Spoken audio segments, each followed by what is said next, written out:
Okay, let's go. So we are up to Os Yud. He says like this: according to what we said above. What did we say above? We said above that a person needs to, their body has to decompose, which we're going to get into a little more detail. The world has to go ahead, right? Because again, the body has been corrupted. Physicality, I should say, across the board has been corrupted after the sin of Adam Rishon, and therefore the only way to get to the ideal state is by decomposing both the body and the world itself. So according to this, Zman Gmul HaMiti, the time for true reward, the time period for receiving the reward, which is the closeness to God, which we mentioned above, Umekomo and its place, Hu Achar Atchia, specifically after resurrection, Ba'olam Sheis Chadesh, in the world that it becomes renewed.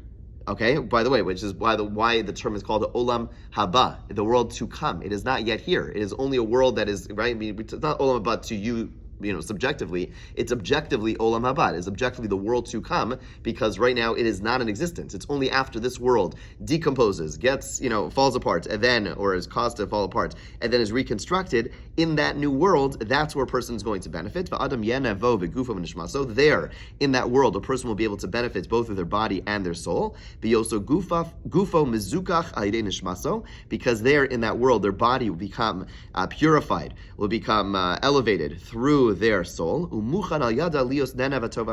will be ready through the soul, to be able to benefit from that world. Okay, so it's worth noting, right, which he has to get into, which means that in the next stage that a person goes through, 120, what happens is that, we'll talk about it soon, is that our body and soul separates, right? Our body gets buried, our soul goes to a place called Gan Eden, right? That is not the ultimate, right? We and sometimes, for whatever reason, we always think to ourselves, and it might be influenced by a view of the Rambam, which we'll get to, but the idea is that when our soul is alone in this next, after death, and even if it's in Gan Eden, that is not the ideal. That is not the ideal. The ideal is both body and soul to be in a state of closeness to God.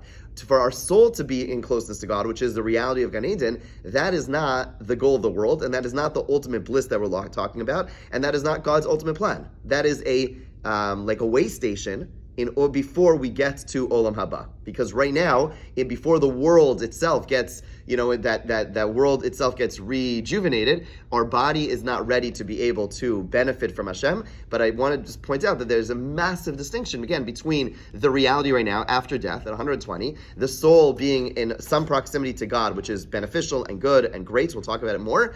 But that is not the goal. The goal is something different, which is both body and soul in the next reality. Okay? Fine. Let's just finish the next paragraph. Olam, you have to recognize that there's going to be a difference between people. And everyone's going to have a different level. According to how much they toiled in this world of service to Hashem.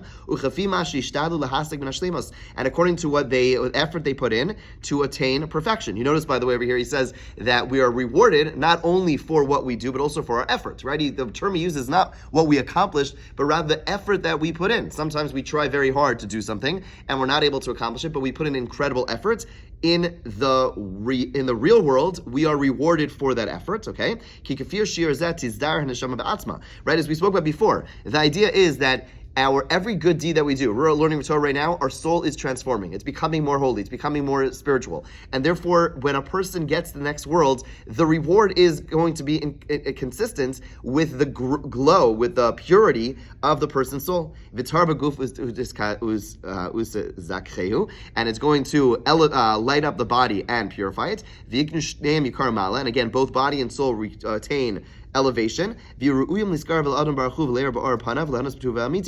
a person will be fit to be close to God and to get the light of God's face and to benefit from his true good. But that's, again, going to be consistent with how much we put effort into this world. The Mesilas Yesharim, in one of the opening in Zehirus, in one of the earlier chapters, he talks about the fact that, there are people who say to themselves, listen, I'm okay being a good person. Guys, I'll get into Olam Habah. I'll get into the next world. And they might be right, they'll get into the next world. But he says, come on, give me a break. He says, in this world, if you see someone who is going to be get something that is way, way above you, right? We have a natural tendency towards wanting what someone else has, some level of jealousy, right? He says, you're going to see in the next world someone who is way, way, way above. You're really going to be comfortable with that? and let's say it's someone who in this world was someone that you saw as like a lowly person. It was someone with a very lowly position, and you had this prestigious position. Imagine you come and everyone's giving honor to the person in that lowly position, and you, who your whole life was accustomed to getting all that honor, you're actually on that lower position. You want to tell me you're really going to be comfortable with that? Give me a break.